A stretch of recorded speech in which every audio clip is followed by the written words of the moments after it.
Hey folks, RJ here once again. It's been a long time since I did an on-camera piece, and with my busy lifestyle these days, I'm able to upload some videos, but I haven't been able to do any on-camera stuff. So here we are.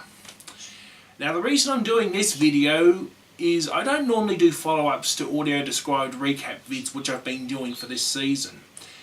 But this morning when the Bloom and Gloom episode went to air, I thought, well, it's time to answer some questions. As you probably would have been guessing, the blog post is up. The video is currently finished and processing despite Adobe crashing a few times. And now it's in the uploading center. You've got to love that Optus 4G link up here. And I thought I'd just discuss a couple of points on it as just a bit of an afterthought. Now, the blog itself came in at around 2,600 words, heaps of paragraphs, not including the Twitter embeds, and it's already starting to get a huge reaction. The video I haven't seen or its reactions for yet because it's still uploading, and at the time of recording I'm just giving my thoughts. Now, there are a lot of things in that video which I covered, mainly anxiety issues. Now, as you probably would have been guessing, I'm an anxiety sufferer myself. Of course, with the death of my nan, my pop and my grandma, as you would have guessed or seen in past videos. I've never talked publicly about this issue before, and I'm just about to explain a few reasons why. The episode itself, as you would have guessed from the blog and from the video recap, I had a bit of a hard time watching the episode.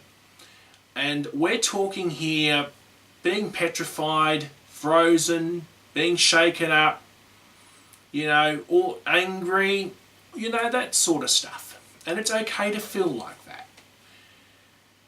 The episode really put me to the limit. And I know a lot of people who, of course, in the Brony community itself, are explaining the same thing. The episode in question is, I don't know how they did it or pulled it off, but as said in the recap video, you've got to give credit to the show staff for actually going there.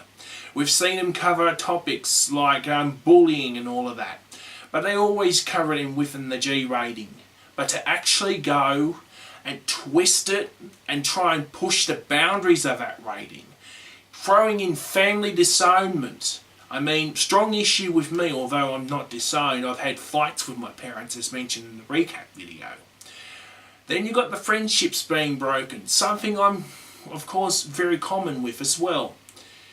This episode really put me to the test. But the question now lingers is, where to from here for the Cutie Mark Crusaders? We've seen in their nightmare sequences, and as I mentioned in the recap, that time will tell before their big moments come. I mean, you've got to look. I mean, it's for 4 seasons so far. I mean, we all knew what their talents are. Sweetie Belle, easy done. She sings.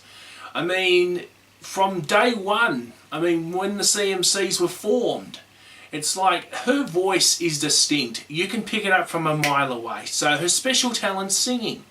Scootaloo, she's a daredevil by trade. I mean, that scooter of hers, it's her heart and soul. It's her flesh and blood.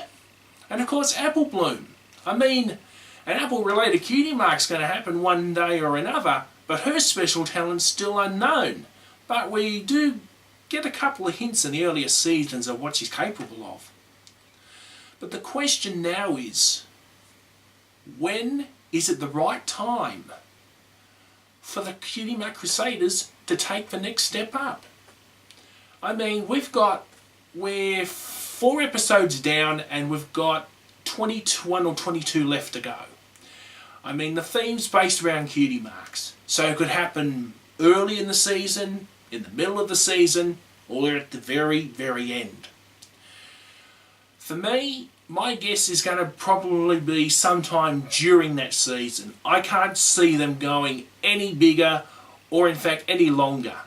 I mean, the time is now right for the CMCs to take that next step up. And when that night happens, either it'd be one at a time. I mean, we've already had one CMC themed episode. I mean, Sweetie Belle and Scootaloo are next. I mean, we don't know until the title and synopsis get released, and those don't get released as often as they should. But I think the time has come, after all Apple Bloom and the Cutie Mark Crusaders have been through, I think it's time for them to take the next step up, to get their cutie marks, to be who they well and truly are. And when that time happens, you can guarantee a lot of fans around the world, despite government interference and trade agreements, they're going to be watching in real time, whether it be on delay or linear. They're going to see history happen right before their very eyes. We've seen it happen before, but this is going to be big. The only question is, when? That I can't answer.